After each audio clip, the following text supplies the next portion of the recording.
Fala galera, bom dia.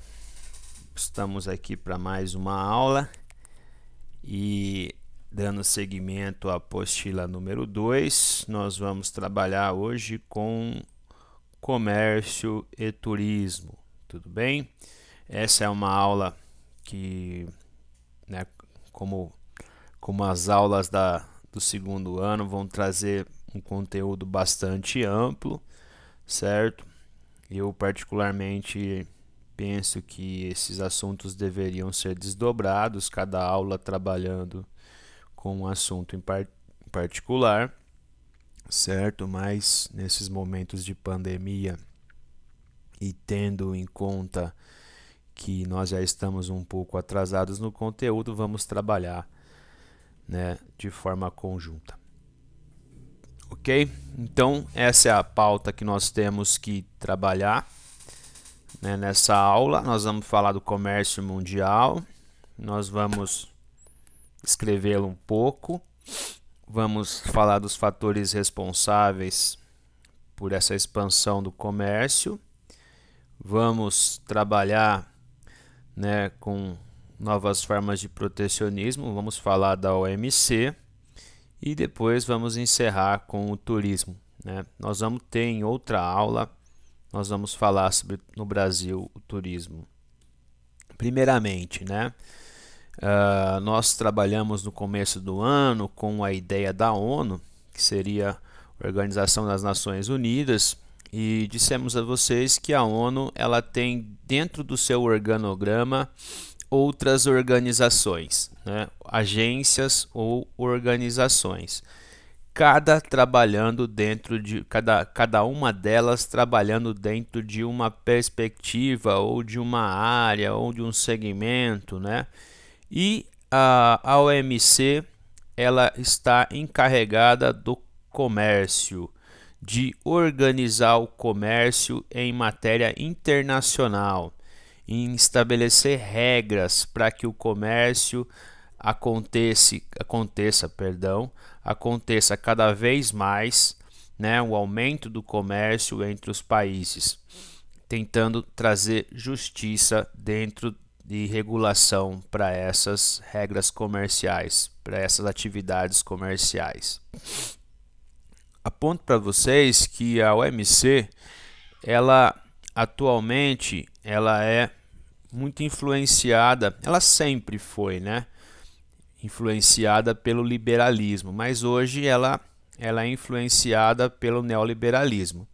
Então, para a OMC, o ideal seria que nós tivéssemos cada vez mais um comércio aberto, um comércio sem protecionismos, sem o velho protecionismo que representa tarifas alfandegárias em produtos importados e também os outros tipos de protecionismos que nós vamos ver aí, né? Subsídios, embargos, né? Isso que nós vamos trabalhar mais para frente. Então, a ideia dela é que se reduza cada vez mais barreiras protecionistas. Tudo bem? Então, dentro dessa organização, todos os países têm peso igual. E o que nós vimos, né, temos visto ao longo do tempo, ao longo dos últimos anos, é que a OMC ela está dando uma atenção maior para os países em desenvolvimento. Então, em algumas querelas, algumas disputas, né, sempre vemos que países em desenvolvimento têm vencido países desenvolvidos. Sobretudo por quê? Por conta dos subsídios, né, que é uma forma de protecionismo que nós vamos ver mais para frente. Então, nas famosas rodadas, que são reuniões, que são conferências, onde vão se debater coisas, vão se chegar a acordos, né, vai tentar se negociar, vai tentar se resolver problemas. E a apostila, ela cita, né, quando ela trabalha agropecuária, então voltem para a parte que trabalhou agropecuária e vejam a questão dos subsídios. Subsídios é uma prática que países ricos, né, eles meio que de grosso modo, eles fazem um cadastro nacional de produtores. As pessoas, né, então é uma espécie de financiamento da atividade, das atividades que o país considera essencial, né, as atividades essenciais. Então, pessoas que têm interesse em entrar no cadastro de subsídio vão receber dinheiro do governo para produzir, para potencializar a sua produção, e a contrapartida é que esse produto chegue no mercado com valor mais baixo. Mas o que acontece, né? Como essa agropecuária desses países ela é muito desenvolvida, ela é altamente tecnológica, dá conta de produzir para o mercado interno e para o mercado externo. Então, quando nós, Brasil, produz, por exemplo, uma soja, né, exporta essa soja no mercado internacional e ela, às vezes, ela tem que competir com soja subsidiada. Então, o preço dessa soja subsidiada ela é mais baixo por conta desse programa do governo americano, do governo dos Estados Unidos da América.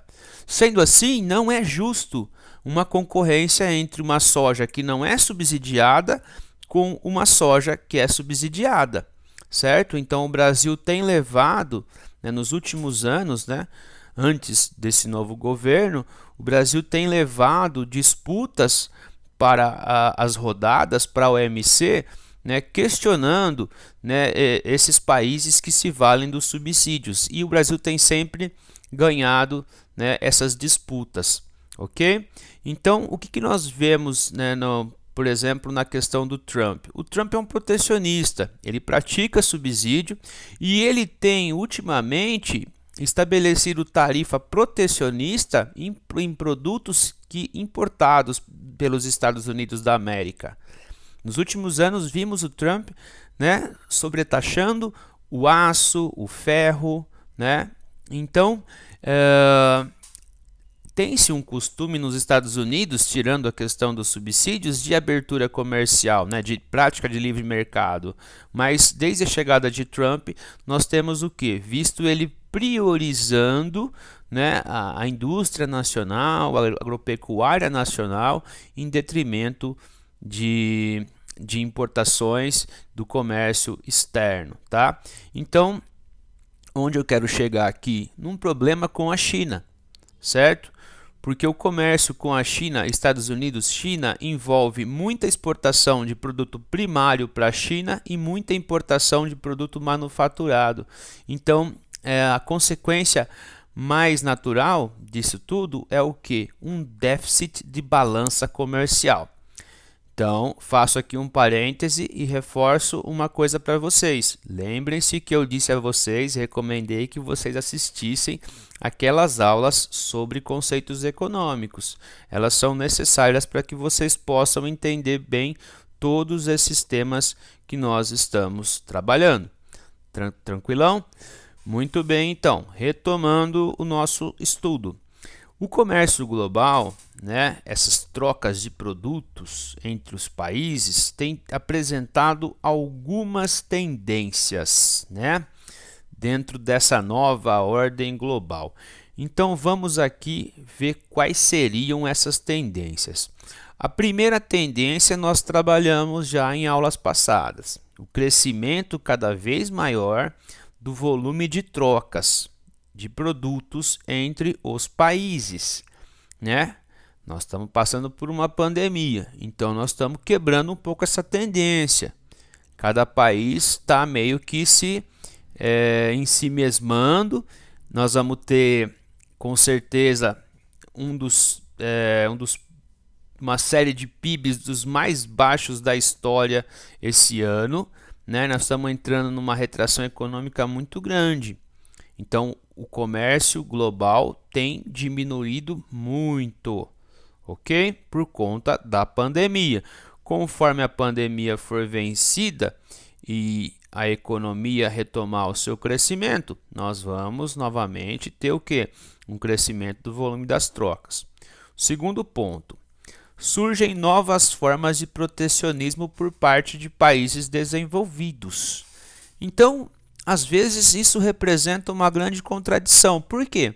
Porque nós vemos o discurso de algumas lideranças do mundo desenvolvido falando, não, nós precisamos ter cada vez mais um mundo aberto, né, livre comércio, mas quando você vai ver na prática, esses caras, né, praticam subsídios, que é isso que eu ensinei há pouco, né, financiam. São países ricos, com produtores ricos e mesmo assim financiam as atividades. Outra forma, cota. Cota é quando você estabelece um limite de produtos que vai entrar no seu país, certo? Os Estados Unidos fazem muito isso com o suco de laranja brasileiro. Ah, vou aceitar, mas vou estabelecer uma cota. Terceiro ponto, embargo. O que seria o embargo? Vamos voltar no tempo, em 2017, quando estoura o escândalo da Operação Carne Fraca. Carne podre vendida lá, aquela coisa toda. Os países ao redor do mundo vão ficar sabendo e vão, né? E qual que vai ser a consequência? Ah, eu não vou comprar carne daquele país. Enquanto ele não me apresentar que, né, esse produto, né, está sendo completamente limpo, né, com todas as garantias sanitárias, eu não compro mais. Então, isso é o embargo sanitário. Outra coisa, alguns países acusam outros de dumping, né? E apresentam leis anti-dumping. O que seria isso, então? Os Estados Unidos, volta e meia, dizem que a China rebaixa a sua moeda. Para quê? Para que a exportação dos seus produtos seja cada vez maior, mais atraente. Logo, né, com a moeda desvalorizada, a compra de produtos chineses ela fica mais atraente, né? Então, isso vai trazer uma situação de desequilíbrio monetário entre as moedas. Sendo assim, você sempre, se o produto é razoável, você vai dar preferência para um produto de moeda desvalorizada, certo? Então, esse é um ponto interessante. Voltando a um exemplo, pensando nos Estados Unidos, nós somos concorrentes em muitos produtos, certo? Brasil e Estados Unidos. E o suco de laranja, o famoso OJ, né, nos Estados Unidos, não é diferente. Que eu tive acesso a uma pesquisa de uma colega nossa do grupo de estudo e ela mostrou que em não sei quais anos os Estados Unidos embargaram a importação de suco de laranja brasileiro. E a justificativa foi que as grandes produtoras, as grandes indústrias do suco, elas pagavam uma ninharia para a laranja dos produtores rurais da nossa região. Então, as grandes empresas americanas, né, fizeram essa queixa, agências nacionais aceitaram a queixa e o produto foi embargado. Então, isso representa uma lei anti-dumping, ok? Terceira tendência, o eixo principal do comércio, como nós já trabalhamos em outros temas, é o norte-norte, ok? Então, significa que o principal eixo de comércio é entre os países desenvolvidos, né? Estados Unidos, Europa Ocidental, China, Japão, né? Considerando que cada vez mais a China entre num país, né, quase que desenvolvido. Lógico que a China tem os seus desequilíbrios regionais, sociais, mas cada vez mais a China representa um país com alto poder de consumo, certo?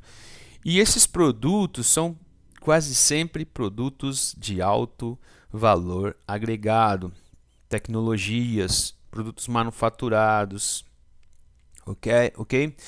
O quarto, a tendência, o comércio não ocorre de maneira homogênea. nós vamos ver sobretudo o comércio dentro dos blocos. Então, pensa a União Europeia, pensa o ex-NAFTA, que agora se chama USMCA, né? A PEC da Ásia, TPP, ok? Então está acontecendo muito comércio dentro desses blocos. E ultimamente nós temos algumas assinaturas de comércio interbloco, ok? Como o TPP, que reúne vários países da Bacia do Pacífico, menos os Estados Unidos por conta da chegada de Trump, porque Obama ajudou a construir o TPP, que seria o grande acordo comercial de livre mercado dentre os países da Bacia do Pacífico. Quando Trump chega, ele retira o país do acordo. Qual acordo que tem, qual que nós nos encaixamos nessa tendência 5, né? Está ainda para ser votado, né? Foi selado o acordo, mas ainda ele não foi definitivamente implementado. Acordo Mercosul-União Europeia. Quando ele for selado, executado, ele vai representar um dos maiores acordos comerciais da história. Ok? Complicado o assunto, né? Bastante complexo. Então veja alguns mapinhas dos maiores exportadores do mundo. Então vejam que aqui não é maior PIB, é maior exportador. A China é o maior exportador. Maior PIB, Estados Unidos. Ok? Depois Alemanha. Depois Japão, Coreia do Sul, França, Itália, Holanda. E veja, né, nosso querido Brasilzinho aqui, ó. Ok? Nosso Brasilzinho tá aqui para baixo. Tá certo? Então, esses são os maiores exportadores. Por que nós somos um país que representa um baixo valor de exportação? Porque nós exportamos sobretudo produtos primários, produtos de baixo valor agregado. Essa é uma questão que eu retirei de uma apostila. Ela apresenta os principais fluxos de petróleo no mundo, né? O petróleo é um dos produtos que mais são comercializados no mundo, né? Um recurso energético indispensável ainda para muitos países. Então, aqui mostra os fluxos de petróleo, né? Então, vejam que a setinha sai muito do Oriente Médio e vai para onde? Estados Unidos, Japão, China, outras partes da Ásia, né? Mas esse mapinha ele é de 2014. Atualmente os Estados Unidos eles estão produzindo um tipo de óleo a partir do xisto, ok? Então, no quesito petróleo, os grandes países do norte são os grandes consumidores e o Oriente Médio, sobretudo, é a principal área fornecedora de petróleo do mundo. Tranquilo? Então, quanto ao comércio, está dado. Um minutinho para recuperar o fôlego. E tomar aquela aguinha. Aqui a gente faz é que nem o Faustão, né? Quem sabe faz ao vivo, não tem edição, então sai às vezes palavra errada ou alguma engasgada. Então nós não vou editar nada. A coisa tem que sair espontânea, ok? Muito bem. Quanto ao turismo, o turismo é uma atividade que vai estar dentro do setor terciário da economia, porque ele representa serviço. Claro que quando a gente pratica turismo, a gente compra bens, além de serviços, né? Então, o turismo é uma atividade, né, por excelência do setor terciário da economia, porque ele representa compra de bens e acesso a serviços, né? Então vamos trazer o conceito de turismo para que a gente fique bem claro, né? O que é um turismo do que de uma outra viagem. Dá-se nome de turismo ao conjunto de atividades realizadas pelos indivíduos durante as suas viagens e estadias em lugares diferentes daquele do seu entorno habitual, por um período de tempo consecutivo inferior a um ano. Né? A gente sabe que quando a gente pratica turismo, a gente não fica muito além de um mês, né? Então eu acho que em questão de tempo, o turismo ele representa mais ou menos isso, apesar do conceito da apostila trazer esse período, tá certo? Então existem vários tipos de turismo, né? O turismo de lazer, o turismo cultural, o ecoturismo, né? E até turismo de negócios.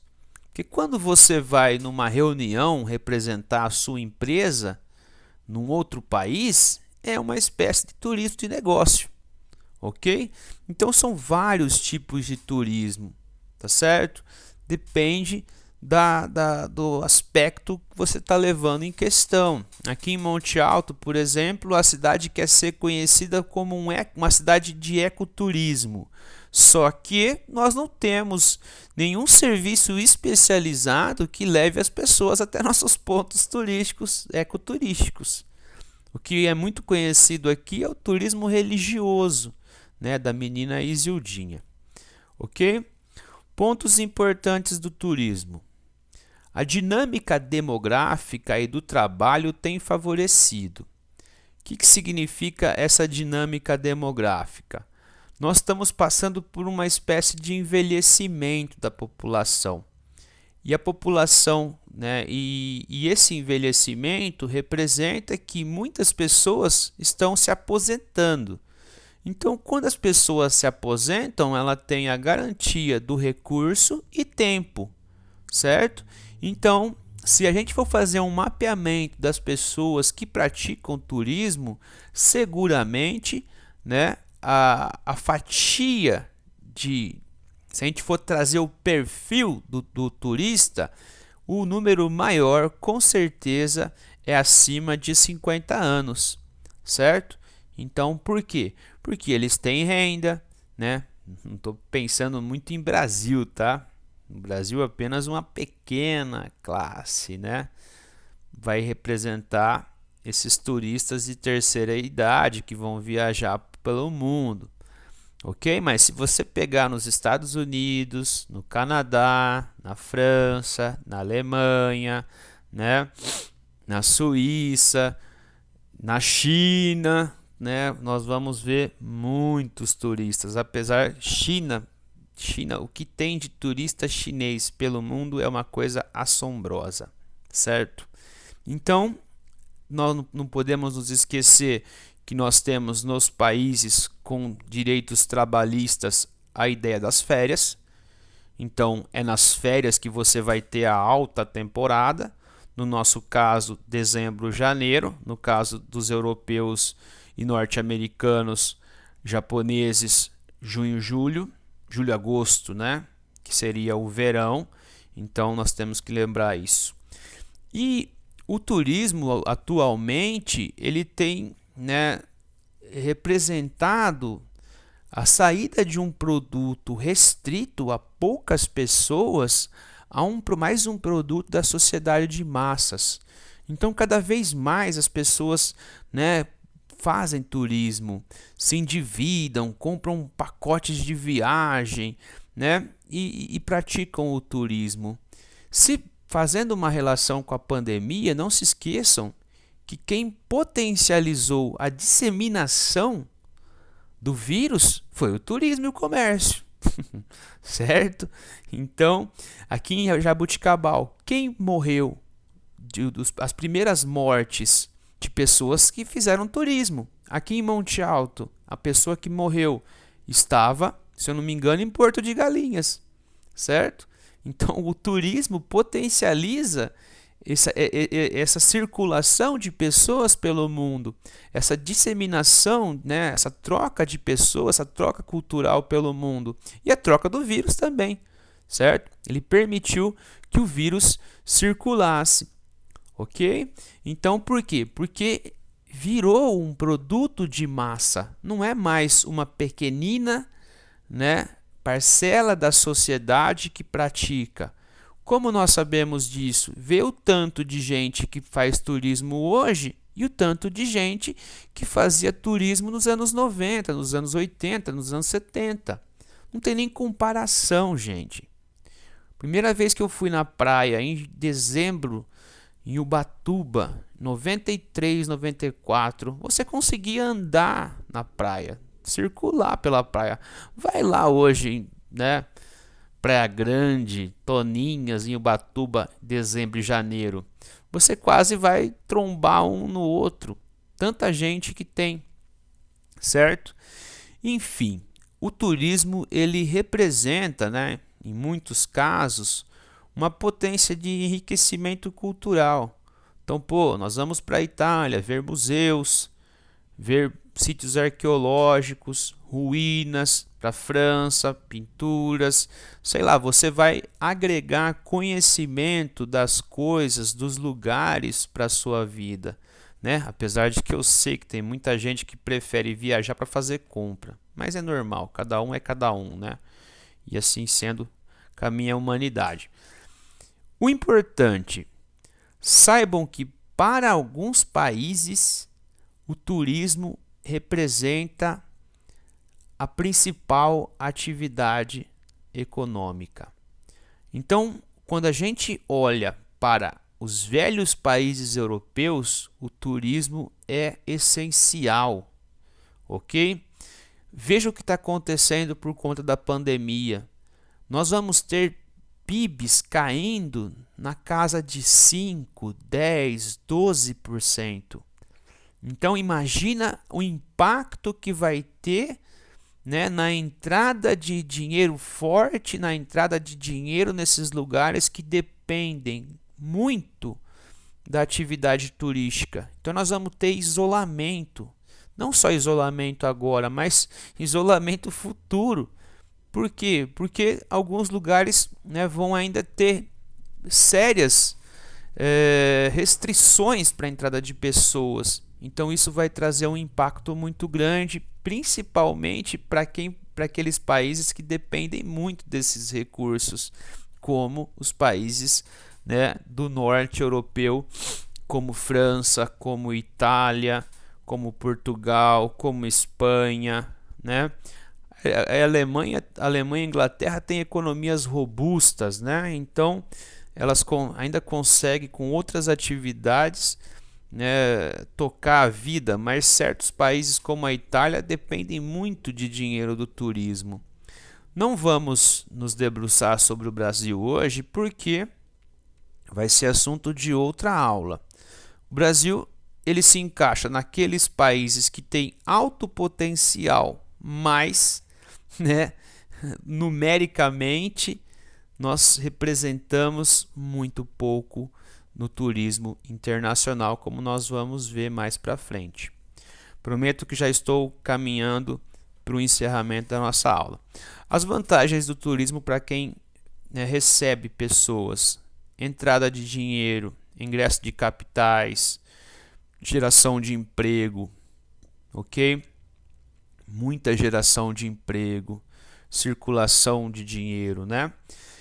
Estímulo para preservação natural. Então, por exemplo, se o Brasil tem praias, é interessante que essas praias sejam limpas, certo? Porque como você vai nadar numa praia suja, ok?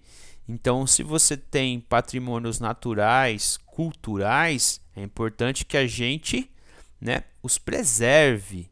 Então pensa, quanto dinheiro nós não poderíamos ganhar com a Amazônia? Mas nós vemos a Amazônia ano após ano sendo, né, exterminada. Então vai representar uma interação cultural, sociocultural muito grande, né? isso na teoria, né, como o quarto ponto coloca, né? Então nós vamos enriquecer culturalmente, tenderíamos para ter mais tolerância para com o diferente, mas como nós vamos ver nas fotos a seguir, isso não acontece. Por quê? Né?